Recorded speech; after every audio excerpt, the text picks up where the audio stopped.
अस्सलाम वालेकुम, आप देख रहे हैं प्रोग्राम खबर। ये है, मैं हूं शाज़िया अकरम। प्रोग्राम में मेरे साथ हैं सईद काजी और समी इब्राहिम। प्रोग्राम में हम बात करेंगे कि दहशतगर्दी के खिलाफ जंग में पाकिस्तान की कुर्बानियों को पूरी दुनिया कदर की निगाह से देखती है, लेकिन लगता है कि अमेरिका कभी खुश नहीं होगा। आए रोज पाकिस्तान पर दबाव बढ़ाने के लिए नित नए हीले बहाने तलाश किए जाते हैं। यही वजह है कि पेशावर के core commander lieutenant general Khalid Rabbani को यह कहना पड़ा कि अमेरिका पाकिस्तान को कुर्बानी का बकरा बना रहा है। अमेरिका खुद तो अफगानिस्तान में शिद्दत पसंदों से अमन मुआहदे के लिए ताउन कर रहा है, लेकिन पाकिस्तान से कार्रवाई का मुतालिबा करता है। ऐसे कई सवालात हैं जिनके जवाब देने के लिए अमेरिका हरगिज तैयार नहीं।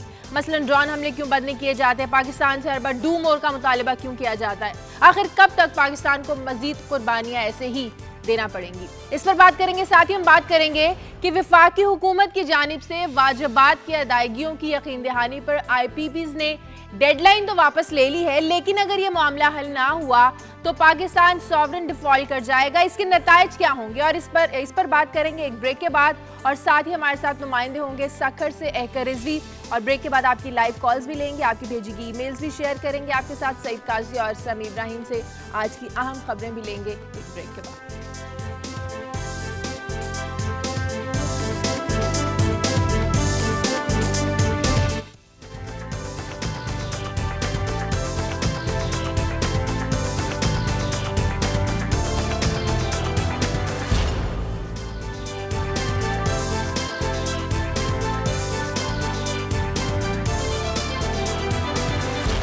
ब्रेक के बाद खुशामदीद। आज की अहम और खबरें क्या हैं, समी साहब और काजी साहब से लेते हैं। जी काजी साहब। शाजिया, एक तो कल जजमेंट आई और सब ने सुना, उस पर भी आप बात करेंगे और बात हो भी रही है। एक और भी सुप्रीम कोर्ट ने केस टेकअप किया दोहरी शहरियत का, जिसमें जो फराज फानी हैं और जो हमारे इंटीरियर मिनिस्टर हैं उनको भी बुलाया गया था, मगर उनके वकील तशरीफ़ नहीं लाए। अब ये भी अजीब मामला है कि जो लोग इंतहाई सेंसिटिव पोस्ट पे बैठे हुए हैं, इंटीरियर मिनिस्टर जो हैं, अब वो उनके जो एक्सटीरियर लिंक्स हैं, यहाँ लोग आते हैं, हुक्मरानी करते हैं, तशरीफ़ ले जाते हैं। मुझे तो नहीं पता उनका पासपोर्ट क्या है, मगर आगे सुप्रीम कोर्ट में कम से कम दिखा तो जाएं कि आप हमारी हिफाजत पे मामूर हैं हुजूर, तो अल्लाह ताला हमें अपने हिफ्ज़ अमान में रखे। तो आप ये तो बताएं आके कि आप, और वो आए ही नहीं। ये सीरियसनेस है, और हम अदालतों पर तो बड़ी तनकीद करते हैं, मगर ये भी मामला देख लें। एक और बड़ी इंटरेस्टिंग खबर, अलकायदा के बम्बर का बड़ा शोरा था। चंद दिन पहले वाइट हाउस ने एक खबर ब्रेक की कि जी बहुत बड़ा कोई नेटवर्क उन्होंने पकड़ लिया है और एक उनका तैयारा जो है बर्बाद करने की एक साजिश थी। आज गार्जियन की खबर मैं सुबह देख रहा था तो पता चला कि वो जो अलकायदा का बंदा इन्होंने पकड़ा है वो बुनियादी तौर पे CIA और सऊदी इंटेलिजेंस का इन्फार्मर और मुखबर था। अब ये भी बड़ा अजीब मामला है कि जब हम अलकायदा की कोई बात करते हैं तो बड़ी बाकायदगी से CIA का नाम निकल आता है। इससे पहले मैंने आपको बताया था यहाँ पे जो एक बहुत एरिक मार्गलिस ने कि ये एक खबर तो नहीं कहनी चाहिए, बहरहाल उन्होंने इन्फॉर्मेशन दी थी कि 1980 में अलकायदा पेशावर में बनी थी और ये CIA की मदद से ही बनी थी। तो ये जो हम इनसाइड जॉब की बात करते हैं, तो मुझे लगता है कि ये इनसाइड जॉब कहीं ना कहीं होता है, कोई ना कोई।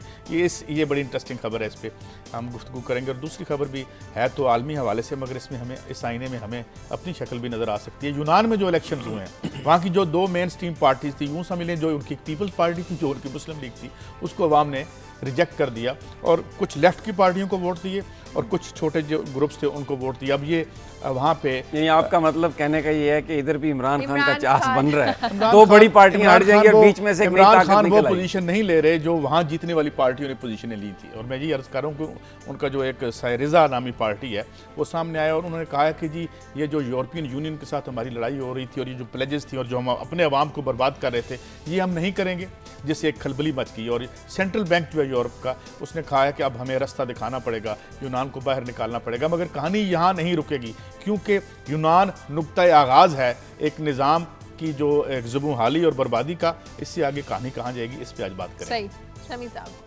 सुप्रीम कोर्ट के फैसलों की इन्होंने बात की। जो बड़ा फैसला कल तफसीली फैसला आया वज़ीर आज़म की जो तौहीन अदालत केस था, तो उस पर बात करेंगे कि बाज़ लोगों के नज़दीक फिर इसमें मज़ीद कन्फ्यूजन ही हुआ है, क्योंकि तफसीली फ़ैसले में भी वज़ीर आज़म को ये नहीं कहा गया कि वो नाअहल हैं, ये कहा गया कि नाअहल करार दिया जा सकता है।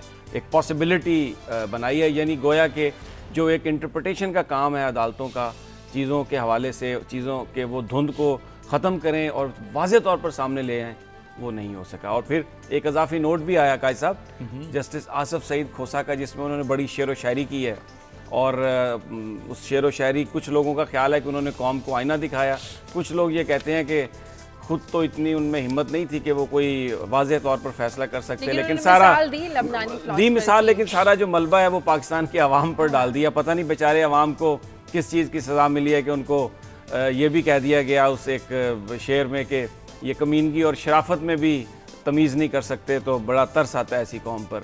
मेरा ख्याल है कि हमारी कौम ये इस पर खैर बात करेंगे कि हम लोग यकीनन उसमें फ़र्क कर सकते हैं। यही वजह है कि अदलिया की बहाली के लिए पाकिस्तान की आवाम ने एक तहरीक चलाई थी। फिर मियाँ नवाज शरीफ साहब सिंध के दौरे पर हैं और जो नेशनलिस्ट हैं वहाँ पर, जो पाकिस्तान के क़याम के हवाले से भी बड़े सवालात उठाते रहे हैं, वो मुस्लिम लीग नून में शामिल हो रहे हैं। अच्छी बात है कि वो मेन स्ट्रीम दायरे में आ रहे हैं, लेकिन बाज़ लोगों का ख्याल है कि दर हकीकत ये जो मियाँ नवाज शरीफ साहब अदलिया के फ़ैसले के फ़ौरन बाद सिंध गए हैं, वो जो एक पीपल्स पार्टी ने वहाँ पर अपनी कैंपेन लॉन्च की है, उसको ज़ायल करने के लिए बड़े बड़े लोगों को अपने साथ मिलाकर ये मैसेज दिया जा रहा है कि सिर्फ पीपल्स पार्टी ही सिंध की ताकत नहीं है, हम भी वहाँ पर बहुत सारे जो मामलात हैं वो रखते हैं। और एक खबर अमेरिका से आई है, सेनेटर रिचर्ड लुगर 36 साल से सेनेटर थे और जो पाकिस्तान को इमदाद का बिल था, कैरी लुगर बिल, उसके भी खालिक थे।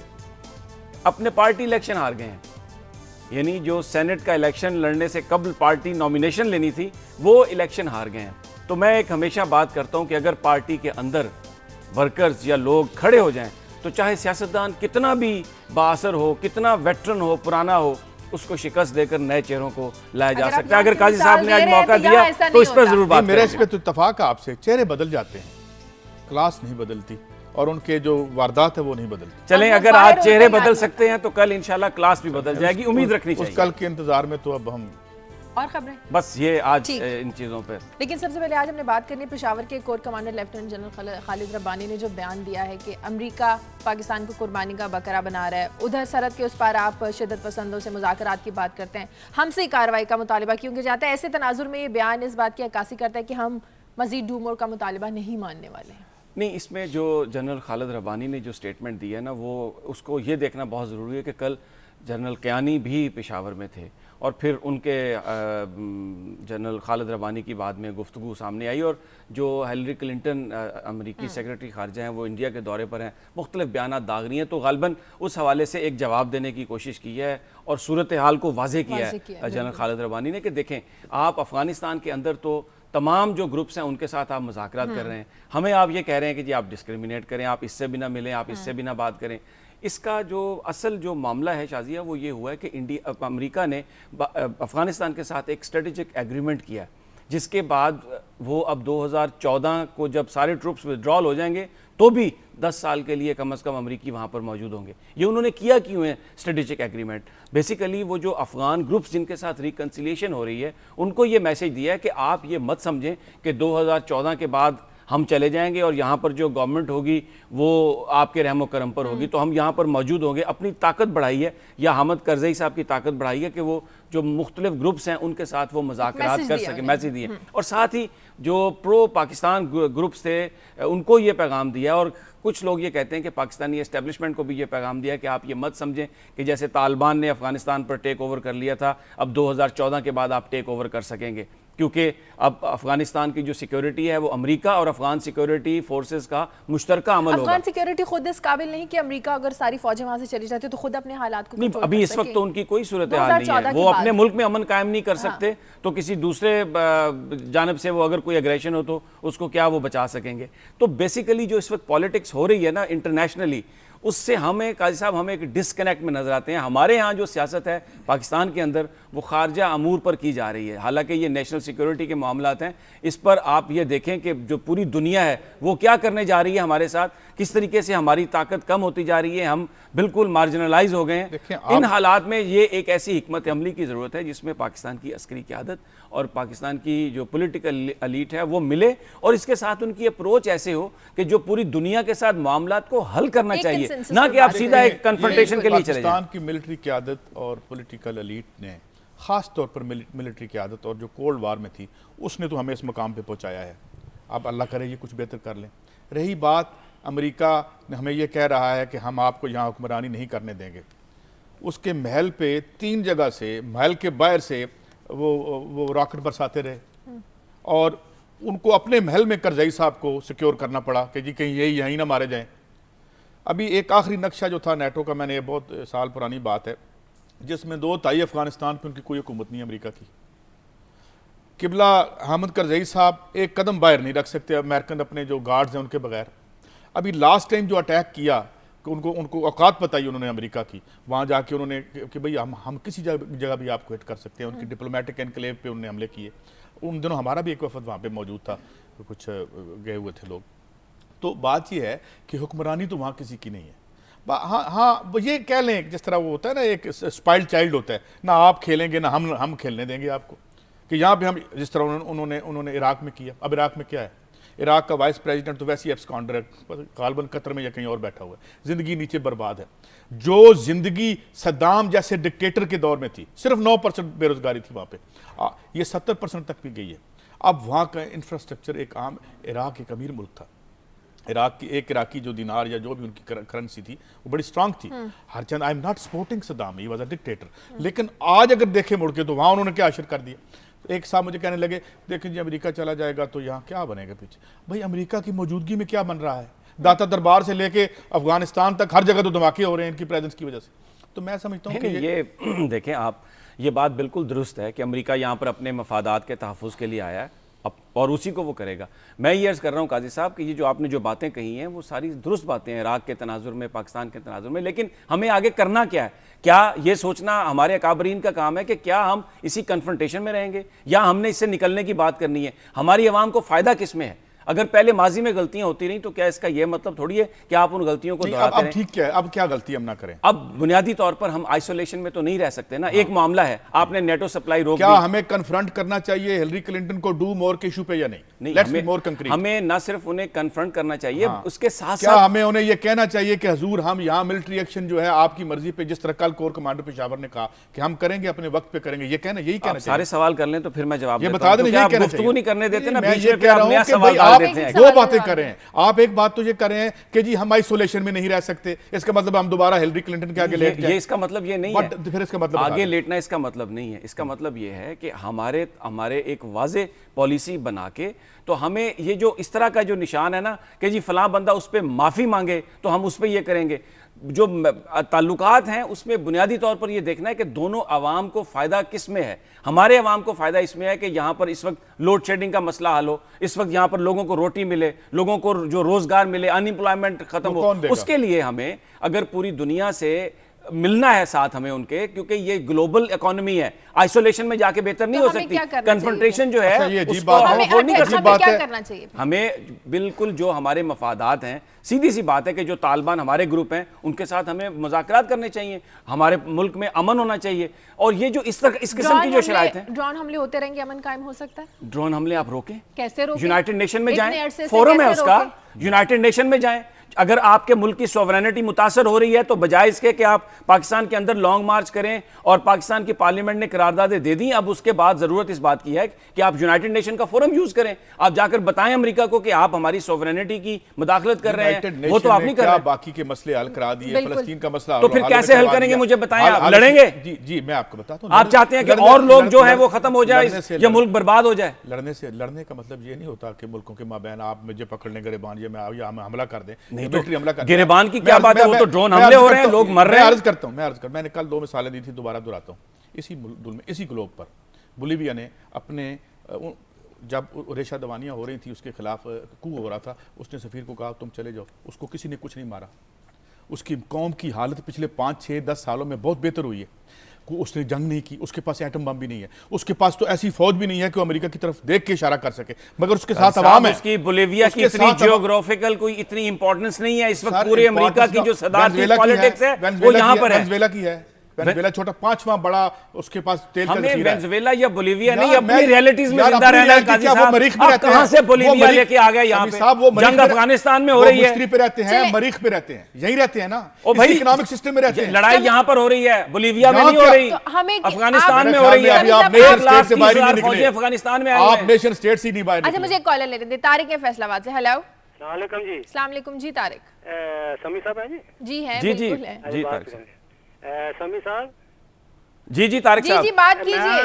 मैं कल के फैसला सुप्रीम कोर्ट के फैसले के बारे में कुछ जानना चाहता हूँ जी कि सुप्रीम कोर्ट एक दफा ही कि ना 10-12 करोड़ जो पीपल्स पार्टी के वोटर हैं उसे डायरेक्ट डेथ वारंट पर साइन करके भेज दें, और दूसरा जो उन्होंने जो आप मेरी बात समझ रहे हैं ना? जी मैं समझ रहा हूँ बिल्कुल।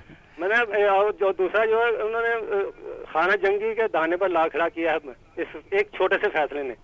एक सुप्रीम कोर्ट सोल्यूशन क्यों नहीं समझती? जो पाकिस्तान की मकबूल अवाम है या जमात उसे हुकूमत क्यों नहीं करने दी जा रही? शुक्रिया, ठीक है, बहुत शुक्रिया तारिक देखिए आपका। जो लग रहा है कि उनका ताल्लुक अल्बन पीपल्स पार्टी से है, जिस तरह उन्होंने बात की है। फैसले, ऐसा कोई भी फैसला नहीं होता कि जिसको एक यानी दो फरीक होते हैं, इसलिए एक फरीक ने तो उसको मानने से इनकार ही करना होता है, ये अपनी जगह पर बात है। लेकिन जब फैसले ट्रांसपेरेंट अंदाज में किए जाएं तो फिर उसको बहाना बनाकर जिस फरीक के खिलाफ फैसला किया हो वो कोई एजिटेशन नहीं कर सकता। ये जो अदलिया का फैसला जिसका पहले मैंने जिक्र किया है वो बेसिकली ये इसी तरह का है कि उससे एक तो कन्फ्यूजन ही फैली है। अदालतों का काम है कि आपने इंटरप्रिटेशन करनी है, जहां पर मामला समझ में ना आ रहा हो वो उसको हल करना है। लेकिन यहां पर तो अदालत ने फैसला स्पीकर की तरफ फेंक दिया कि ये हो सकता है, ये हो सकता है, तो ये बेसिकली उसी की जानिब है। दोनों अतराफ में देख लेना। मुमकिन है आपके ख्याल में सुप्रीम कोर्ट ने अच्छा, इस इस तरह पे हम से डिलीवर ना बात किया। करते हैं। ये जो एग्जेक्टिव क्या कर रही थी 4 सालों में, इस मुल्क का खंडर बना के रख दिया इन्होंने। पीपल्स पार्टी का कौन सा 12 करोड़ वोट था जो वो कह रहे हैं? पीपल्स पार्टी कोलिशन में आई है, उसके पास सिंगल मेजॉरिटी भी नहीं थी उसके, यानी वो अपने तौर पे हुकूमत नहीं चला सकती थी। ये इस बात से मैं एग्री करता हूं। पहली खबर को जरा कंक्लूड कर ले, फिर हम लोग हाँ, वो बेसिकली आप बोले, आप कुछ कह रहे थे बीच में, कॉल आ गई। यही बात कर रहा हूं कि ये जो है ना, इसमें पार्टीजन रवैया हम नहीं रख सकते। और दूसरी बात, दूसरी पार्टी, हम सुप्रीम कोर्ट या कोई भी इस तरह मुबर्रा नहीं है। अदालतों ने बड़ी बड़ी मिस्टेक्स किया, बड़े बड़े मजालिम होते रहे तारीख में अदालतों में, और मैं इस पर तो बात नहीं कर रहा। ये जो मामला है ये अभी सामने आ गया सबके, मगर मुराद ये है कि एग्जेक्टिव का मसला क्या है। एग्जेक्टिव ने कौन सा डिलीवर कर दिया? इस मुल्क में इन्फ्लेशन की आप हालत देखें, इसमें इस मुल्क में कीमतें देखें कि अवाम को ये निजात दिलाने आए थे डिक्टेटर से, अब लोग डिक्टेटर को याद कर रहे हैं। और ये काजी साहब की बात सही है। अगर परफॉर्मेंस की बात होना शाजिया, तो जो मौजूदा सिस्टम है वो लोगों के मसाइल हल करने में नाकाम रहा है, बल्कि इजाफा हो गया। लेकिन अब दूसरी बात मुझे करने दें, अदालतों के जो फैसले हैं पूरी दुनिया में जहां डेमोक्रेसीज हैं उन पर बात की जाती है। लोगों को जिनको फैसला पसंद ना हो वो उस पर खुलकर इज़हार ख्याल करते हैं। और जिस तरह जो एग्जेक्टिव है वो कोई ऊपर से नहीं आई, उनको हर तरह तलब किया जा सकता है। इसी तरह जो अदालतों के जज हैं इन पर भी एतराज किया जा सकता है, इन पर भी बात की जा सकती है। रहमान मलिक साहब ने वकील नहीं भेजा अपने तो कोर्ट बुलाए उन्हें, बुलाया था कोर्ट, तो बुलाए, दोबारा बुलाए, उन्हें हथकड़ी लगा के बुला के लेके आए। एक कॉलर है और हमारे रोक रहा है साथ उन्हें। झंग से अंजुम। हेलो, अस्सलाम वालेकुम जी। अस्सलाम वालेकुम जी। अच्छा, ये समी साहब से बात मैंने करनी है। इन्होंने सबसे पहले तो मैं ये कहूंगा कि ये जो मीडिया है ना, मैं अल्हम्दुलिल्लाह अल्लाह रब्बुल इज्जत का शुक्रिया अदा करता हूँ कि ये अवाम की आवाज है। ठीक है, मैं बहुत खुश हूँ कि अवाम की आवाज जो है वो आप पहुंचाते हैं। दूसरी बात, समी साहब ने ये कहा कि अदालत ने फैसला किया कि अवाम जो है वो कमीनी और बेगैरत है। ये वाकई उन्होंने सही कहा है। अब देखिए, वजीर आजम का बेटा इस दौर में, इस हालात में 84 या 94 हजार वोट लेके कामयाब हो रहा है, तो ये अवाम की नाअहली है ना। ये सही कहा है अदालत ने। दूसरी बात मैं ये कहूंगा कि मैंने एक सजेशन पंजाब हुकूमत को बिजली नहरों पर पैदा करने के लिए दी, और जो ये हमारे ब्यूरोक्रेट्स हैं उन्होंने इस बात को आगे पहुंचाया ही नहीं। हालांकि मैंने तजर्बा करके दिखाया, उनसे बात की, नहरों पे बड़ी आसानी से इतनी बिजली मैं बना सकता हूँ कि जितनी ये चाहे। और ये इन्होंने कभी, ये ब्यूरोक्रेट्स भी हमें बहुत खराब करते हैं, इन्होंने कोई बात ना की। और बिजली बनाने के लिए आज भी मैं तैयार हूँ, जहां चाहे इतनी बड़ी नहरें सारा साल चलती हैं और उन पे बिजली बेइंतहा बन सकती है, और ये बुरहान हमारा खत्म हो सकता है। बहुत शुक्रिया अंजुम आपका। वो मैंने एक दफा अर्ज किया था ना, या बिजली बना लें या माल बना लें, तो इसलिए मेरे ख्याल में सही फरमाते हैं वो। काम कौन सा हाल नहीं हो सकता यहाँ पे, और इशू, लेकिन हमारी स्ट्रेटजीज कुछ और है, हमारी स्ट्रेटजी नहीं, हमारी policies कुछ प्रायोरिटीज और ये नहीं है। हाँ, priorities बात ये है, हमारी ये इशू, इसका क्राइसिस जो रूलिंग एलीट का, हमारी सिविलियन रूलिंग एलीट का क्राइसिस है। क्राइसिस क्या है? कभी वो उसे फौज से शिकवा, कभी उसे अदालत से शिकवा। अपनी कॉन्स्टिट्यूएंसी से तो बात करो, अपनी ताकत जहां से तुम ताकत लेके आए हो, उन्हें तो तुमने इस तरह लागर कर दिया है, इतना उनको हकीर और बेमानी करके रख दिया। साथ ही वो आईपीपीस वाली खबर पे भी बात कर लेना। मैं इस पे थोड़ा सा, जो कॉलर ने पहले एक उन्होंने बात की है अदलिया के हवाले से, जो जस्टिस आसिफ खोसा का जो एक नोट है ना, जिसमें खलील जबरान की शायरी उन्होंने कोट की है और जिसमें उन्होंने कौम पर बड़े तरस खाने की बात की है, उनका एक पॉइंट ऑफ व्यू है। कॉलर ने ये कहा कि वो समझते हैं कि अदालत ने ये सही कहा। मेरा एक पॉइंट ऑफ व्यू है, मैं ये समझता हूँ, मैं उनकी इस बात से मुत्तफिक नहीं हूँ। मैं ये समझता हूं कि आज जो वहां पर खोसा साहब बैठे हुए हैं और ये जो सारे जजेस बैठे हुए हैं, हालांकि ये वो जजेस हैं जिन्होंने माजी में पीसीओ के तहत हलफ उठाए और डिक्टेटर्स को हर तरह की सहूलत फराहम की, आज वो वहां पर जो बैठे हुए हैं ना, वो अवामी तहरीकों के नतीजे में बैठे हुए हैं और ये पाकिस्तान के अवाम ने उन्हें बिठाया। तो इसलिए उन्हीं अवाम को ये कहना कि आपको तरस आता है इन पे, आप अपने आप पर तरस खाएं, आप ऐसे फैसले दें जिनसे कंफ्यूजन खत्म हो, आप अपने अंदर हिम्मत पैदा करें। अगर वजीर आजम 5 साल के लिए नाअहल है तो उसे सजा दें, 30 सेकंड की सजा दें कि आप अवाम को कह रहे हैं कि वो हमें तरस आता है उस अवाम पे। आप इन पीसीओ जजेस की बात करते हैं, इन्हीं चीफ जस्टिस ने इमरजेंसी को खत्म किया था, इन्हीं ने इमरजेंसी जो थी वो उसको कलअदम करार दिया था। लेकिन आप पीसीओ जजेस की बात करते हैं, अगर ये इसको आप नज़म पर आप बात करें तो मेरा ख्याल है उन्होंने, मैं भी कॉलर की इस बात से मुत्तफिक, उन्होंने बिल्कुल ठीक कहा है, हमारी कौम की नहली है, जिस तरह उन्होंने कहा वज़ीर आज़म के बेटे को। अच्छा, ये कौम की नहली थी कि इन्हीं को जज बनाया? ये अदलिया बहाल कैसे हुई? ये नाहल कौम ने बहाल कराई, ये नाहल कौम ने बहाल कराई। सबक बताया कि किस चीज का सबक बताया कौम को? सबक बताया कि यानी खुद तो 30 सेकंड की इतनी हिम्मत नहीं है कि वज़ीर आज़म को 5 साल के लिए घर भेज दें। 30 second till the rise of the court, और फिर कहा कि ये हो सकते हैं। इतनी भी हिम्मत नहीं कि कह दें कि ये वो नाहल है, इतनी भी हिम्मत नहीं। इलेक्शन कमीशन का अब काम है ना। तो मैं वही अर्ज कर रहा हूं ना कि खुद जो अपना काम करने वाला था वो दूसरों के जिम्मे डाल देना, और जिस अवाम ने उनको बहाल कराया उनको ये कहना कि हमें तरस आता है इन पे। उन्होंने अवाम को एक सिर्फ खैर मूव करें इस बात को, आगे चलें। वो आप आईपीपीज की बात कर रही थी जी, तो उसमें आईपीपीज का आपने जिक्र भी किया था, तो वो उन्होंने आज पहले तो डेडलाइन दी थी और फिर ताज़ा तरीन खबर यह है कि डेडलाइन शायद उन्होंने विदड्रॉ कर ली। वो कह रहे हैं जी सॉवरेन डिफ़ॉल्ट कर गए हैं वतन अजीज़ और वो इस पर केस करेंगे। और पहले तो उन्होंने ये भी कहा था कि अगर हम केस करेंगे तो फिर आपकी जो रेटिंग है, इंटरनेशनल क्रेडिट रेटिंग है, ये भी नीचे आ सकती है, इस तरह का उन्होंने कहा था। मगर क्या है हमारे लिए सबक इसमें से कि ये जितने हम अरेंजमेंट करते हैं, जो फरीज़े हैं अदालत के, ये अब 30 सेकंड की सज़ा जो है ये करते रहें, भुगतते रहें। मेरे लिए तो प्राइम मिनिस्टर साहब का मसला ये है कि वो बिजली इस मुल्क में पैदा होने का जो अमल है उसको वो ओवरसी करके डिलीवर कर रहे हैं। आज 300 मिलियन रुपए फिर वापस करवाए सुप्रीम कोर्ट ने, वो नैब से, वो जो आपके रेंटल पावर्स थे, ठीक है, जहाँ पे आपने बिजली, मैं अभी क्या कह रहा था, या बिजली बना लें या माल बना लें, वो जो रेंटल केसेस वाला इशू है, वो आज पैसे जो लोग वापस दे रहे हैं उनको ना उनके बारे में कोई पता चला कि क्यों दिए, किसने दिए, और अगर गलत दिए, जिस तरह सुप्रीम कोर्ट का फैसला, क्या उन लोगों को पकड़ा गया? तो मैं ये कहता हूं कि हम क्या इसको डिफेंड करें या उसको डिफेंड करें। अगर आवाम के नुक्ते नज़र से आप ऊपर देखें तो इनके तो बेचारों का हाल ही बहुत बुरा है। भले इन्होंने जुडिशरी बहाल करवा दी, यहाँ पे डेमोक्रेसी बहाल करवा दी, मोहतरमा बेनज़ीर भुट्टो साहिबा की शहादत के बाद इन्होंने यहाँ जो उठ के मंजर पेश किया था, जो एक आया था, एक वॉल्केनो था बाकायदा उस वक्त जो सामने आया था, तो उसके बाद डेमोक्रेसी, उस डेमोक्रेसी ने क्या किया कि 4 साल में ही मोहब्बत डेमोक्रेसी की जाती रही और जनाब मुशर्रफ साहब के बारे में बातें होनी शुरू हो गई कि ट्विटर पे और फलां जगह पे सबसे पॉपुलर फिर दोबारा से वो हो गए। हालांकि वो जब गए हैं तो उनके बारे में क्या कैफियत थी अवाम की, ये काम थे। अच्छा, अगर अभी अदायगियां ना हुई तो हमारी मईशत का क्या? अदायगियां तो अब उन्होंने डेडलाइन, अदायगियां तो ऐसे ही होंगी जैसे हो रही हैं, लेट की होंगी, मतलब ख्वार अदायगियां हो या ना हो। शाजिया, मुझे इतना पता है, आज मुझे विहाड़ी से कॉल आई हमारे नुमाइंदे की और कुछ लोगों से मैंने बात हुई, 22 घंटे लोड शेडिंग हो रही है। 6 घंटे के बाद काई साहब आधे घंटे के लिए बिजली आती है और लोगों के पास पीने का पानी नहीं है, लोगों के घरों में कपड़े इस्त्री नहीं हो सकते, कुछ पक नहीं सकता, फ्रिजों में कोई चीजें पड़ी हैं वो सारी खराब हो गई। ये पाकिस्तान के अवाम की हालत है। इसलिए इस अवाम ने तो हमेशा कुर्बानी दी, सियासतदानों के लिए, पाकिस्तान की फौज के लिए, पाकिस्तान की अदलिया के लिए। मेरा दिल दुखा हुआ है ये बात सुन के कि आप पाकिस्तान के अवाम को कहें कि ये नाअहल है, पाकिस्तान के अवाम को ये कहें कि ये इनमें इतनी हिम्मत नहीं। इस बात से आपका दिल दुख गया कि अवाम को किसी ने कुछ कहा, जिन्होंने प्रैक्टिकली अवाम को कुचल दिया, उस पे आपका दिल नहीं। अच्छा, मुझे इसी पे तो दुख के बात कर रहा हूं कि उनको पकड़ने की बजाय आवाम को लिताड़ना शुरू कर दिया आपने। इसी पे तो कॉलर भी है जापान से, वहां पूछ लेते हैं वहां लोड शेडिंग होती है कि नहीं होती। वसीम, हेलो। अस्सलाम वालेकुम। अस्सलाम वालेकुम जी वसीम। मैं आपकी बहस सुन रहा हूँ, सब बहुत में खुशी भी होती है, डेली मैं देखता हूँ आपका ये प्रोग्राम। मेरी जो बात है वो ये है कि हम लीडरान को तो कह रहे हैं लेकिन हम खुद भी तो सही नहीं होते हैं ना। बिजली चोरी हम करते हैं, पैसे हम नहीं देते हैं, तो गवर्नमेंट कहाँ से ला के देगी हमें? आखिर वो पेट्रोल, वो सब चीजें पैसे से खरीदती है। फिर गवर्नमेंट को जो पैसे मिलते हैं वो टैक्सों की सूरत में जो मिलते हैं वो भी पब्लिक पे नहीं लगाती है, अवाम पे नहीं लगाती है, वो भी खुद खाने में लग जाते हैं। मसला असल ये है कि हम सब सही नहीं है, चाहे उसमें अवाम हो या लीडर हो। लीडर जो है वो मतलब पूरी दुनिया में ले लें आप, वहां पाकिस्तान को खराब कर रहे हैं, और अवाम जो है वो अपने मुल्क को खुद खराब कर रही है अंदर रहकर।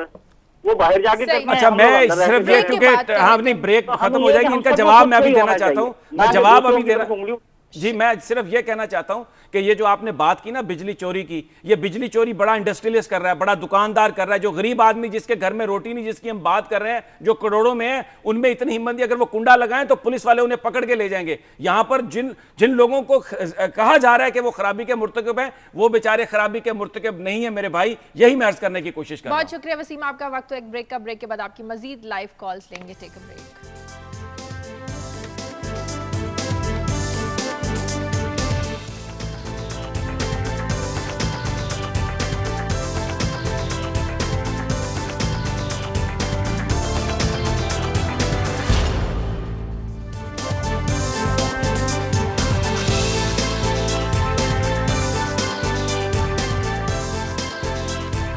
ब्रेक के बाद खुशामदीद। मुस्लिम लीग नून के कायद मियां नवाज शरीफ अब सिंध के दौरे पर हैं। मुख्तलिफ शहरों में उनके जलसे हो रहे हैं। वज़ीर आज़म को घर जाना होगा, वज़ीर आज़म को इज्जत से इस्तीफा दे देना चाहिए था। ये वो सारी बातें हैं जो मियां नवाज शरीफ हर जलसे में करते हुए नजर आ रहे हैं। समी साहब देखें, वो जो बात कह रहे हैं वो एक अपोजिशन है इस वक्त पीपल्स पार्टी गवर्नमेंट की, तो वो सही कह रहे हैं कि वज़ीर आज़म को इस्तीफ़ा देना चाहिए, वज़ीर आज़म को घर चले जाना चाहिए, इसीलिए वो पॉलिटिक्स कर रहे हैं। लेकिन जो इस वक्त वो सिंध के दौरे पे हैं, 2 रोज़ा दौरा है उनका, और वहाँ पर उन्होंने जिस जगह भी जा रहे हैं बहुत सारे लोगों को वो मुस्लिम लीग में शामिल कर रहे हैं, जो उनकी पार्टी को ऑफ कोर्स स्ट्रेंथ दे रहा है। अब आज जो खबरें आ रही हैं वो रत्तो डेरों में मुमताज़ भुट्टो अपना वर्कर्स कन्वेंशन करेंगे और उसमें वो जम करेंगे अपनी जमात को मुस्लिम लीग नून में।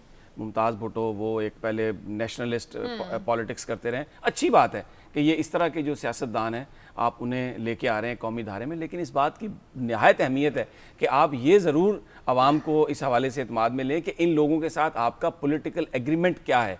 क्या वो आपकी बात मानकर आपके साथ आ रहे हैं या आपने भी बीच में कोई थोड़ी बहुत उन्हें कंसेशन उनके मामलात पर देने की बात की। इसके अलावा जो दूसरे नेशनलिस्ट हैं लीडर सिंध के, उनके हवाले से भी मक्सी साहब और वो प्ले जो उनके हवाले से भी खबरें आ रही हैं कि वो मचल रहे हैं इस वक्त कायद आज़म की जमात में दाखिल होने के लिए।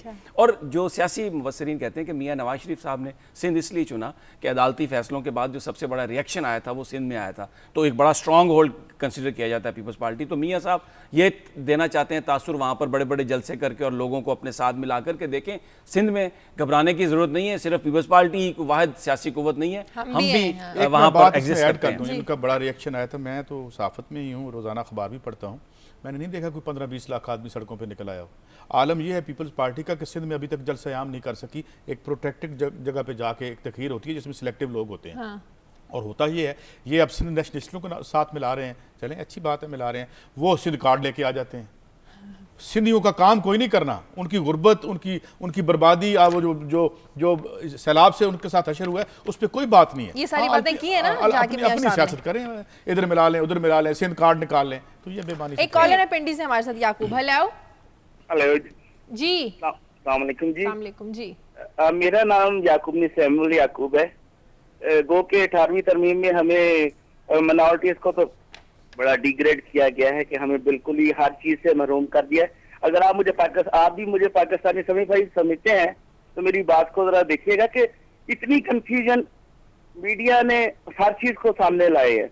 आप ये देखें कि इतनी कंफ्यूजन आवाम के लिए, इन लोगों के लिए कंफ्यूजन कोई भी नहीं है। कोई लैपटॉप से सियासत कर रहा है, कोई बेनजीर इनकम सपोर्ट से अपनी सियासत कर रहा है। मुझे ये बता दें, ये सारी पैसा अगर ये बिजली पे लगा दे, हमें बिजली मिल जाए, हम अपने कारोबार और अपना खाना पीना ठीक कमा सके, तो मेरा ख्याल है कि सियासतदानों पर हम पर रहम होगा, पूरी कौम पर होगा। शुक्रिया, बहुत शुक्रिया। ये इन्होंने बहुत अच्छी बात की काजी साहब के सियासत जो है वो की जा रही है और कॉस्मेटिक छोटे छोटे इस तरह के वो बना के, लेकिन आवाम का जो हकीकी मामला है, जो ये टोटल जो सर्कुलर डेट है ना, या जो IPPs के पैसे देने हैं काजी साहब, ये हैं 132 अरब रुपए जो फिगर्स आ रही हैं। शायद इसमें कमोबेशी भी हो, लेकिन जो बड़ा फिगर सामने आया वो 132 अरब रुपए। अब अगर आप बेनज़ीर इनकम सपोर्ट प्रोग्राम देख लें, लैपटॉप देख लें और कई दूसरे बहुत सारे मंसूबे देख लें जो शुरू किए हैं पॉलिटिशियंस ने, इनकी अमाउंट को आप जमा करें ना, तो ये सारा जो सर्कुलर डेट है ना, ये ख़त्म हो सकता था। और इस वक्त कौम जिस अजाब में मुब्तला है कि लोड शेडिंग नहीं है, सारा जो एक 80% रोल जो इस मुल्क में अनएम्प्लॉयमेंट का फैलाने में है ना, वो लोड शेडिंग है। ये जो आपके 1500 कारखाने से बंद हैं। 1500 से 2000 अरब रुपए की चोरी कहते हैं, 500 से 900 अरब रुपया FBR सरकारी इदारा है वो भी मानता है, इसको ठीक ना कर 125 123 आपने कहा फिगर ऊपर नीचे हो सकती है। बहरहाल ये जो 2000 की चोरी, ये उससे फारिग तो हो जाएं, ये टैक्स एवेजन से फारिग तो हो जाएं। ये तो वो लोग हैं जो 5000 रुपया तनख्वाह लगाते हैं और 3 महीने नहीं देते और बंदा अपने आप को आग लगा के मर जाता है। लुक एट, और तकरीर करने आते हैं तो जैसे लगता है गरीबों के लिए अभी ये फौत हो जाएंगे, बर्बाद कर देंगे अपने आप। लेकिन यानी ये माइंडसेट देखिए, हाँ हम किन से अपील कर रहे हैं, हम किन से चाह रहे हैं कि आए हुजूर हमारी इमदाद फरमाएं और अपने काम करें। ये जो आप कह रहे हैं आप भी, मुझे लगता है शाजिया से बड़े मुतासर हैं, आप भी अपीलों पे शुरू हो गए। मैंने कल भी मैं अर्ज किया अपील नहीं कर था रहा। कि लोगों को ये बताने की जरूरत है कि यहाँ यूनान बैठ की के तरह क्या इन कर बड़ी रहे हैं? बड़ी आपको कह रहा हूं कि पार्टीज को अपील ना मुस्तरद करें। कर दें। सभी यहाँ बैठ के वोट क्या के कर जरिए सकते हैं? इन्हें मैं आप आपको आवाम कह को रहा बताएं कि आपके राइट्स क्या हैं, आप उन्हें बताएं कि आपकी अवाम हमारी ताकत बड़ी क्या है। अक्लमंद है, निकली तो होती है आयरो सड़कों पर, और हम वो- उन्हें क्या वो बताएं? आप देखते जजों नहीं? ने लताड़ा, हम ही आपने भी होते हैं जो लताड़ना बता शुरू रहे कर दिया। होते हैं। आपकी जो मैं कोई आवाम लताड़ दोस्ती है वो नहीं तो रही। मैंने देखिए, देख हम ली अपील है। नहीं कोई कर रहे, नहीं हम बता आपसे रहे। दरखास्त कर रहे हैं कि एक बार फिर ट्रक की बत्ती के पीछे ना लगाएं, कि आप हमें ये कहें कि ये लोग जो अपनी मिलों में 5-5 हजार रुपया वो भी नहीं देते और वर्कर आग लगा के मर जाते हैं, इनसे हमें उम्मीद ना लगाएं। मुझे एक सवाल- हम तो आपसे अपील कर रहे हैं, पता क्या हम तो होगा? आपसे अपील कर रहे पता हैं। क्या होगा? जिस तरह यूनान में मुस्लिम लीग नून और पीपल्स पार्टी को रिजेक्ट किया है ना, पाकिस्तान में भी यहाँ लोग तीसरी ऑप्शन लेके आएंगे। मुझे बड़ी उम्मीद है इस बात मुझे पर भी है। कि तो वो हम लोग देख जिन्होंने लेते हैं। मुझे भी है, मगर हम उन देख लोगों लेते को सियासतदानों उम्मीद को है जिनसे ये आपको फारिग है। करेंगे, आप डायरेक्टली ये इमरान होगा। खान की बात कर लेना, वो नहीं, ही है ना, डायरेक्टली इसलिए- मैं इमरान खान की बात नहीं कर रहा, और ये अवाम इनके का अलावा हक है, कौन कोई है? जिसको और मर्जी इनके वो अलावा लेके कौन आए। है? एक कॉलर है हमारे साथ इस्लामाबाद से, आरिफ। हेलो हेलो, आपका शोर लगता सुन है के भाग गए, आप नहीं, बहुत शोर मेरे- मचाती हैं, आपका शोर सुन के मेरे से भाग ज्यादा शोर आप गए। मचाते हैं। मैं ये अर्ज कर रहा था कि पाकिस्तान के अवाम में इतनी अहलियत है, ये जिन लोगों ने उन्हें तारीकियों में धकेला है, वो ये जो डालेंगे आपके वोट। लीडर हैं इनमें नहीं है सर, वो इन्हें रिजेक्ट कर देंगे। जिनके साथ अवाम की आप उम्मीदें जोड़ने की कोशिश कर रहे हैं उनमें नहीं है। मिसाल देता हूँ, people have to find their own leadership मैं फ्रॉम देयर ओन रैंक्स। मिसाल बात देता सुनो, हूँ, बात सुनो। मिसाल देता हूँ। अभी मैंने खबर अर्ज की कि अमेरिका में 36 साल से सेनेटर था, सेनेटर लूगर। पूरी पाकिस्तानी कौम जानती है क्योंकि कैरी लूगर बिल, वो जो लूगर साहब थे इंडियाना से, उनको उनकी पार्टी के अंदर शिकस्त हो गई है। वहां पर पार्टी इलेक्शन लड़ने से पहले आपने नॉमिनेशन लेनी है, प्राइमरी जिसे कहते हैं, वहां पर उनके पार्टी को उनके अंदर उन्होंने शिकस्त दे दी है। क्या मैसेज है इसमें मेरे लिए, जिसके लिए मैंने ये खबर को चुना? पाकिस्तान के अवाम को मैं ये बताने की कोशिश कर रहा हूं कि पार्टी वर्कर्स, क्योंकि अवाम है तो वोट डालने से पहले वो कहीं ना कहीं किसी पार्टी के साथ मुंसलिक हैं। अगर आप अपनी पार्टी के ऑफिस बेरर से, आप अपने पार्टी के हमदर्दों से जिनका क़यादत के साथ ताल्लुक है, उन पर जोर डालें और उन्हें यह वाजे कर दें कि हम ऐसे बंदे को वोट नहीं देंगे जो आदमी जिसने माजी में यह किया है, तो किस क़यादत की हिम्मत है कि वो इलेक्शन देगा? अब आखिरी कमेंट दे रहा हूं इस पे। इसका सामने आया, भले टर्नआउट कम था मुल्तान के इलेक्शन में, लेकिन वहां पर एक ऐसे शख्स को मुस्लिम लीग नून ने टिकट दी जो पार्टियां बदलने में माहिर था। अपनी मुस्लिम लीगियों ने उनको वोट नहीं दिए, जिसकी वजह से 1988 के बाद पहला मौका था कि पीपल्स पार्टी वो सीट जीती। अच्छा, अब मेरी सुन। पिछले इलेक्शन में 1-2 सीटों से यहाँ चौधरी साहिबान हार गए। 70 की सीटों में सारे बुर्ज और दलताने हार गए थे। एक नई रूलिंग एलीट उठ के आई थी। कई दफ़ा एक दो हम मिसालें दे देते हैं, क्योंकि निज़ाम का तसलसल वही था। उसमें चौधरी शुजात हुसैन साहब ने कह दिया कि जी मेरे खिलाफ शायद वही थी, या जो भी सीटें हारी थी ये मुशर्रफ के इलेक्शन में, इसमें बड़े बड़े बुर्ज उल्टे थे। 4 साल बाद क्या तब्दीली आई? अब हम कल वो थे, आज फैसल रजा अब्दी साहब हैं, कल वो थे, आज रहमान मलिक साहब हैं। आम आदमी की जिंदगी में क्या फर्क पड़ा? सही। एक कॉलर भी हमारे साथ, हैकर भी वेट कर रहे हैं, उनसे भी बात करनी है। कनाडा से कॉलर है नजीर। हेलो जी, अस्सलाम वालेकुम। आपके प्रोग्राम की वसातत से पूरी पाकिस्तानी कौम को मैं सलाम पेश करता हूं। और ये जो समी इब्राहिम साहब हैं, इनकी जो बात है मैं इनको बिल्कुल एंडोर्स करता हूं, क्योंकि ये पाकिस्तान की अवाम में बहुत ज़्यादा अहलियत है सब कुछ तब्दील करने की। वोटर्स भी ठीक हैं, लेकिन बीच में करप्शन का जो है वो मामला आ जाता है। दूसरा, मैंने एक और बात ये अर्ज करनी थी कि समी इब्राहिम साहब, माशाल्लाह, मैं एक और बात आपके नोटिस में ले आऊं कि समी इब्राहिम साहब आज वैसे भी बहुत जच रहे हैं अपने कौमी लिबास में। शलवार सूट उन्होंने पहना हुआ है, माशाल्लाह बहुत अच्छे लग रहे हैं, अल्लाह नजर बद से बचाए। तो जो नॉर्थ अमेरिका है, ऑलमोस्ट यहाँ पे जो ये प्रोग्राम है, मेरा ख्याल है 80% जो लोग हैं वो समी इब्राहिम की वजह से देखते हैं, क्योंकि समी इब्राहिम अमेरिका और कनाडा में इनकी जो खिदमात हैं, स्पेशली भाई आप तो मुझे तो मैं तो बाकायदा शर्मिंदा होना शुरू हो गया हूँ। ऐसी बात नहीं है, खुदा के लिए हम तो बड़े आजिज लोग हैं। बात ये है कि शाजिया आप भी इसमें और जो सईद काजी साहब हैं, ये गवर्नमेंट की आप मुखालफत में इतने गैर जानिबदार हो जाते हैं कि खुदारा देखें, कुछ एथिक्स भी कोई चीज़ होती हैं। स्टेट देखें, कराची के हवाले से मैं आखिरी बात ये करना चाहता हूँ कि जैसे जो कराची का जितना भी इशू हुआ है अभी तक चल रहा है, हम तो बाहर बैठे लोग, हमारा दिल ही पाकिस्तान में धड़कता है, पाकिस्तान के लिए धड़कता है। तो बात ये है कि जो जैसे कराची में आप लोग सिर्फ हुकूमत के मुखालफत में इतनी जानिबदारी का मुजाहरा किया, काजी साहब ने भी, शाजिया आपने भी, बड़ी बहुत मुआज़रत के साथ और मुअद्दबाना तरीके से मैं ये रिक्वेस्ट कर रहा हूँ कि खुदारा स्टेट और गवर्नमेंट में प्लीज जो एथिक्स हैं जर्नलिज्म के, उसको मलहूज़े खातिर जरूर रखें। स्टेट को आप जो पुलिस एक्शन है उसको प्लीज खुदारा सपोर्ट करें, जो क्रिमिनल्स हैं उनको हर हाल में निकालें। बहुत शुक्रिया। इसका मैं जवाब नहीं, इसका जवाब मैं देता हूँ। ये बड़ी अच्छी बात की आपने और आपके जज्बात बड़े अच्छे हैं। बात यह है कि जब पुलिस को गवर्नमेंट के नुमाइंदे इस्तेमाल करते हैं कराची में और उस भत्ते, और हमारे पास शवाहिद आते हैं ऐसे कि खुद पुलिस का एक ऑफिसर उठ के कहता है कि जनाब फलां पुलिस का ऑफिसर जो है वो भत्ते में है और उसके पीछे फलां पॉलिटिकल पार्टी की जो है पैट्रॉनेज है।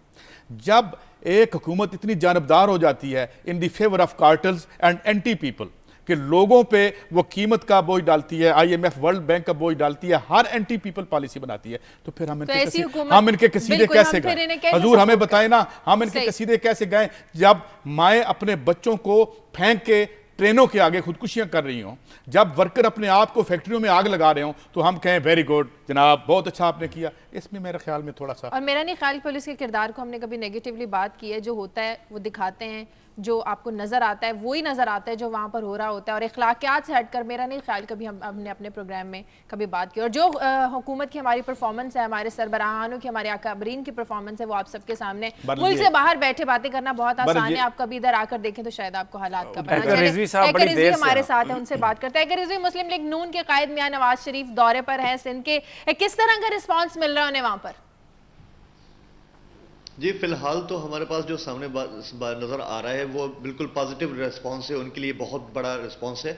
जैसे कि कल का जलसा है, कल बुलेदी ट्राइब है यहाँ पे जो है गड़ी खैरू की तरफ, वहाँ पे मीर सज्जाद बुलेदी के साथ उन्होंने हमरा जो है उन्होंने शमूलियत अख्तियार की है, जो कि जिनकी तादाद हम 7-8 हज़ार या 9 हज़ार या 10 हज़ार भी कह सकते हैं। मीर सज्जाद बुलेदी का पॉलिटिकल बैकग्राउंड ये है कि वो 2008 तक पाकिस्तान पीपल्स पार्टी के साथ एफिलेटेड थे और उसको सपोर्ट करते रहे, और टिकट का मामूली तनाज़ा था, जिसके बाद जो है उन्होंने पाकिस्तान पीपल्स पार्टी को छोड़ दिया। उसके बाद आज़ाद रहे और बाअसर शख्सियत की हैसियत से जो है यहाँ पे काम करते रहे। उसके बाद कल जो है उन्होंने पाकिस्तान मुस्लिम लीग नून में शमूलियत का ऐलान कर दिया है, जिसमें काफ़ी बड़ी तादाद में उन्होंने जलसा करके एक बड़ी एक डेमोन्स्ट्रेशन, एक ताकत का मुजाहरा भी किया है। ताहम इसमें अगर हम ये इस तरह से कहें कि पॉलिटिकल सिनेरियो की तब्दीली, ये तो अभी हम कबल अज़ वक्त होगा, क्योंकि ये इसके बारे में तो तब पता चलेगा जब बैलेट बॉक्स खुलेंगे। इसके अलावा जो यहाँ पे सूरत हाल है वो ये है कि पाकिस्तान पीपल्स पार्टी की हैसियत को हिलाना एक आसान बात नहीं सिंध में। उसकी वजह सिर्फ और सिर्फ ये है कि यहाँ पर जो वोटर होता है, वोटर की हमेशा कुछ न कुछ अटैचमेंट्स होती हैं। यहाँ पर 2 तरह की अटैचमेंट्स साथ में हैं, और सबसे पहली बुनियादी अटैचमेंट वोटर की एक अपनी ज़ाती इलाके की मफादात है, या ज़ाती मफादात के अलावा जो है वो है उनकी जज्बाती ताल्लुकात, जो कि पाकिस्तान पीपल्स पार्टी के साथ एफिलिएशन है जज्बाती तौर पर। यहाँ पर लोगों का यहाँ तक हमें सुनने में आया है कि अगर खाना एक का है तो वोट पाकिस्तान पीपल्स पार्टी का है। ये इस तरह की यहाँ की सोच है, मेंटलिटी यहाँ के इलाका मकीनों की। तो इस तरह से आज भी सिंध नेशनल फ्रंट के सरबराह जो हैं मुमताज़ भुट्टो अपनी पूरी पार्टी की तंजीम के हमरा जो है पाकिस्तान मुस्लिम लीग नून में शमूलियत कर रहे हैं। इसके बाद भी क्या असरात पड़ते हैं, क्योंकि उनके मौजूदगी में भी पाकिस्तान पीपल्स पार्टी जीती हुई आई है अपने इस हल्के से, और अब आगे क्या असरात होते हैं, इससे क्या फ़र्क पड़ता है, ये तो आगे बैलेट बॉक्स ही बताएंगे जब। अच्छा नहीं एकर, मैं एक और पूछना चाह रहा था एकर, और भी कुछ जो सिंधी नेशनलिस्ट पार्टीज़ हैं, सुना जा रहा है कि उनके काबरीन भी मुस्लिम लीग नून में आ रहे हैं। जी हाँ, मुस्लिम लीग नून जिस तरह का अगर हम उसको कहें कि एक अलम लेकर चल रही है अपने साथ हुकूमत के खिलाफ, तो उसकी सूरत में हमें तो यही नजर आ रहा है बाहिर के कुछ और भी कॉम्परस जमाते हैं जो कि उनके साथ राब्तों में हैं। अभी तक उनके नाम मंजर आम पर नहीं आ रहे वाज़े तौर पर क्लियर, मगर यह है कि वो भी राब्ते में है कि वो पाकिस्तान मुस्लिम लीग नून ज्वाइन करेंगे। ताहम अभी तक तो कुछ इस तरह की कोई वाज़ेह पॉलिसी नहीं है। अगर मैं ये कहूँ, आपने कहा कि पीपल्स पार्टी को हिलाना इतना मुश्किल नहीं है, लेकिन अगर हम ये कहें कि बिलाशुबा हिलाना इतना आसान तो नहीं है, लेकिन ये जो शमूलियत हो रही है मुस्लिम लीग नून में, बहरहाल उससे एक मुस्लिम लीग की ताकत में इजाफा हो रहा है और आइंदा इलेक्शन में बड़े ज़बरदस्त जो मार्का आ रही है उसका इम्कान हो सकता है। जी हाँ, इस तरह से फर्क पड़ सकता है कि यहाँ पे पाकिस्तान पीपल्स पार्टी की जो वोटर्स का रेशो है वो टूट सकता है, मगर यह कि उनसे हार या जीत का तो हम पहले नहीं कह सकते। जीत की बुनियाद तभी आ सकती है कि जहाँ पे, क्योंकि ये गड़ी खैरों का इलाका ही नहीं, जैकबाद पूरा जिला है, जैकबाद जिला से पाकिस्तान पीपल्स पार्टी हमेशा जीती हुई आई है और पूरे जिले को कवर करने में और एक इलाके को कवर करने में बहुत बड़ा फर्क है, जिसको ज़मीनी हकायक के मुताबिक तो हम यही देखेंगे कि सिर्फ और सिर्फ एक इलाके के ऊपर अगर हम जलसा कर लें और कामयाब जलसा करने के बाद हम ये महसूस करें कि वहाँ से कुछ न कुछ असर पड़ेगा पाकिस्तान पीपल्स पार्टी पे, ये बहुत मुश्किल होगा। और इसके अलावा जो है, अब 12 तारीख को पाकिस्तान पीपल्स पार्टी, जिस तरह से पहले यहाँ पे अभी जिक्र भी हो रहा था कि पाकिस्तान पीपल्स पार्टी कोई बड़ा जलसा नहीं, गैदर नहीं कर पा रही, लोगों को इकट्ठा नहीं कर पा रही, अब 12 तारीख को यहाँ पे जलसा रखा हुआ है कमू शहीद के मकाम पर, और वहाँ पर जो है पाकिस्तान मुस्लिम लीग नून के कायद के खिलाफ जो है बाकायदे भरपूर ताकत का मुजाहरा किया जाएगा। ये सिंध पंजाब का बॉर्डर का एरिया कहलाता है। अब वो ताकत का मुजाहरा किस तरह से होगा उसके लिए ये तो आने वाले दिनों में पता चलेगा। लेकिन मैं एक बात करना चाहता हूं, देखें एक जो बात है ना कि इनविंसिबिलिटी जो पीपल्स पार्टी की हम बात करते हैं, मैंने आपसे एक खबर की बात की, पसोक एक पार्टी है यूनान में समी साहब, जो कि वहाँ की एक लेफ्ट की पार्टी थी और पीपल्स पार्टी वाली उसकी बैकग्राउंड थी, जिसको राउट किया, उड़ा के रख दिया उन्होंने। मगर क्यों उड़ाया? वो इसलिए उड़ाया कि जो बाकी पार्टियां नीचे थी, छोटी और लेफ्ट की पार्टियां थी, उन्होंने एक इनकलाबी प्रोग्राम दिया और आवाम की एस्पिरेशंस की बात की। यहाँ मामला ये है कि कुछ दरमियाना सा रास्ता ढूंढ रही है पीटीआई भी और दूसरी पार्टियां भी। अभी ये सफ़र तय होगा, ये पूरी दुनिया में ये सफ़र चल पड़ा है। अभी जो हम ऐलान की बात कर रहे थे, जो जीता है वो हमें ये लग रहा है कि जी अभी तो वो हनीमून पीरियड में है ना, मगर वो दरमियान का रास्ता ढूंढने की कोशिश कर रहे हैं। आज उन्होंने कह दिया वो मजीद प्राइवेटाइजेशन नहीं करेंगे, जो वर्कर्स का जो 40 घंटे हैं अगर वीकली, तो उसमें वो कमी नहीं करेंगे, और इस किस्म की बातें वो कर रहे हैं। दरमियान का एक रास्ता ढूंढने की वो कोशिश करें। तो अगर आप पूरी दुनिया में गौर करें, पूरी दुनिया में देखें, तो एक सफ़र अवाम में एक हलचल है, हमारे यहाँ भी है, कहीं आगे कहीं पीछे। चूंकि यूनान के पॉलिटिकल स्ट्रक्चर ज़्यादा मजबूत थे, तो वहाँ ज़रा पहले एक तब्दीली हमें नजर आई, और पूरी यूरोपियन यूनियन के खिलाफ उठ खड़े हुए उनके अवाम कि हमारा इस्तेसाल बंद करो, हमें पापराइज कर दिया है, हमें तुमने भिखारियों में बदल दिया।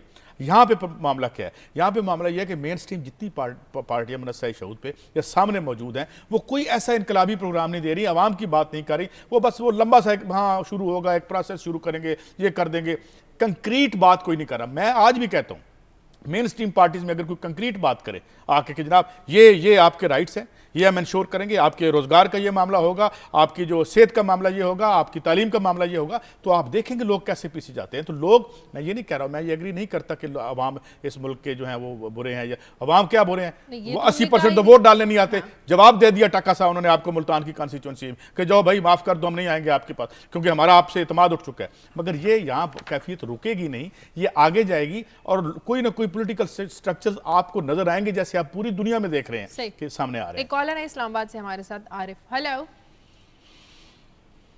हेलो, मुझे लगता है कॉल कट गई है। अच्छा, लेकिन मैं एक खबर जो बड़ी मजेदार है वो आज रह जाएगी और लोग शायद इंतजार में हों कि अलकायदा के एक बम्बर की बात हुई, और पता चला जी कि कहीं से एक उन्होंने बड़ा अनर्थ कर लिया है, और एक अलकायदा का जो बहुत एक बड़ा प्लाट था उड़ाने का जहाज़ को, और बड़ी सोफिस्टिकेटेड डिवाइस इस दफ़ा उन्होंने तैयार की थी। आज मैं जब तैयारी सुबह कर रहा था सुबह, तो मैंने गार्जियन में देखा, खबर वैसे एसोसिएटेड प्रेस की थी, जो कि एक बहुत बड़ी एजेंसी है वहाँ की, कि जनाब वो जो अलकायदा का बंदा पकड़ा गया है, या जो मशकूक या सस्पेक्ट है, वो इन्फार्मर है CIA का और सऊदी इंटेलिजेंस का। तो उसमें उसने एक बड़ा अच्छा फ़िक्रा साफ़ी ने लिखा। उसने कहा जी उसके पकड़े जाने से इतने जवाबात नहीं मिले जितने सवालात उठ खड़े हुए हैं। क्यों अब, और ये जो लोग एक थेरी है, इनसाइडर वर्क की बात करते हैं, 9/11 के हवाले से बात करते हैं, और फिर मैंने पहले भी इससे आपसे मेंशन किया था कि जो अलकायदा है उसकी तख्लीक कहाँ हुई, वो भी इन्होंने कराई। तो जिनके जन्म जन्म के रिश्ते हों, वो मेरे ख्याल में जन्मों जन्मों साथ ही रहते हैं। लेकिन इसमें काजी साहब, ये आपने जो तासुर दिया है गुफ्तगू में, आपने ऐसा दिया है तासुर के जैसे जब वो पकड़ा गया तो उस वक्त तक ये पता नहीं था कि ये CIA का बंदा है या सऊदी इंटेलिजेंस का बंदा है। ये एक स्टिंग ऑपरेशन था, पूरी मैंने वो उसमें तफसील पढ़ी है। और बेसिकली जो अलकायदा के जो ग्रुप्स यमन और सोमालिया में थे, वो उस बंदे ने वहाँ पर अप्रोच करके वो उस ग्रुप में उन्होंने बहुत सारी गिरफ्तारियाँ की हैं। तो ये था एक स्टिंग ऑपरेशन। लेकिन जो बहरहाल अमेरिका में जो बहुत सारे स्टिंग ऑपरेशन हुए हैं वहाँ पर लोगों को पकड़ने के लिए, उस पर भी बड़ा लोगों का एतराज़ है, और उनका ये ख्याल है कि जो लोग दर हकीकत वो उनमें टेंडेंसी नहीं थी कि वो कुछ दहशतगर्दी की कार्रवाइयों में शरीक होते, वो जो ऑपरेटिव थे, जो अंडर कवर थे, जो जाके उन्हें तरगीब देते थे, उनकी बेसिकली बुनियादी तौर पर उनकी तरगीब वो वजह थी उनके वो दहशतगर्दी एक बात से आप इत्तेफाक करते हैं कि अलकायदा कोल्ड वार में अमेरिका के साथ मिलकर ऑपरेट करती रही है। जी बिल्कुल, ओसामा बिन लादेन करता रहा है और ओसामा बिन लादेन का ट्रायल इसलिए नहीं हुआ कि ये बात अब अमेरिकी अवाम के सामने आ जाएगी। जो उनका जन्म इन्होंने किया, ये सारा जो यहाँ वॉर ऑन टेरर का इन्होंने नहीं फैलाया। नहीं, हम तो ये सब जानते हैं कि अफगानिस्तान के अंदर जो मुजाहिदीन का जो सारा मामला था उसको पाकिस्तान की ISI ने, पाकिस्तान की फौज ने सपोर्ट किया और सारा पैसा CIA का था, उसमें रिसोर्सेज CIA के थे। लेकिन जो ह्यूमन रिसोर्सेज टेररिज्म का जन्म जो हुआ, जो आज जैसे हम टेररिज्म कहते हैं, उन्होंने अमेरिका ने खुद किया। आप इसे इत्तेफाक करते हैं? नहीं, ये जो सारे जहादी हैं ये सारे अमेरिका की मदद से बने हैं, इसमें तो कोई शक नहीं है। इसका मतलब है पैसे के बगैर तो कोई चीज नहीं ना बनती। इस पैसे की बुनियाद पे जो इन्होंने क्रिएट किया, तो आप नहीं समझते कि इस टेररिज्म का ओरिजिन अमेरिका है? यही तो सबसे बड़ा मसला है कि जब अफगानिस्तान का मसला अमेरिका की नजर में हल हो गया तो उन्होंने इन मर्सनरीज को अबैंडन कर दिया। मेरा सवाल उन्होंने अबैंडन कर दिया। इसका ओरिजिन अमेरिका ही हुआ ना फिर? किस चीज का? इस टेररिज्म का। मेरा ख्याल है इसका ओरिजिन वो था कि जो सबसे पहले अफगानिस्तान में दाखिल होकर जिन्होंने कब्जा किया, जिसकी सोवियत यूनियन ने अफगानिस्तान। खुदा का वास्ता तारीख को डिस्टॉर्ट क्या तारीख को डिस्टॉर्ट करो? क्या जरूरत थी फौजें भेजने की सोवियत यूनियन को? ब्रेजिल्स्की ने ये कहा था कि 6 महीने पहले अमेरिका की मुदाखलत। इसका मतलब ये है, आप ठीक कह रहे हैं, ब्रेजिल्स्की। मैं ये कह रहा हूं कि अगर कल अच्छा इसका फौजें भेजना किसी मुल्क में सही कहा यार, फिगर ठीक, जहां अमेरिका ने गलत किया, रूस ने भी गलत किया, रूस ने भी गलत किया, मगर 6 महीने पहले दोनों बराबर पहले दोनों ओरिजिन थे। बात नहीं करने दे रहे ना। 6 महीने पहले अमेरिका की मुदाखलत शुरू हो गई थी और ये ब्रेजिल्स्की कह रहे हैं 2 घंटे का प्रोग्राम करना है आपको। इंशाल्लाह वो भी वक्त आ जाएगा। कल इस पर तफसील से बात कर लेंगे। बात करें जरा क्रैक योर फिगर्स। प्रोग्राम का वक्त खत्म हो गया है। समी साहब और काजी साहब की बहस कभी खत्म होने वाली नहीं है। आप फीडबैक दीजिए, खबर@duniatv.tv पर इजाजत दीजिए। अल्लाह हाफिज।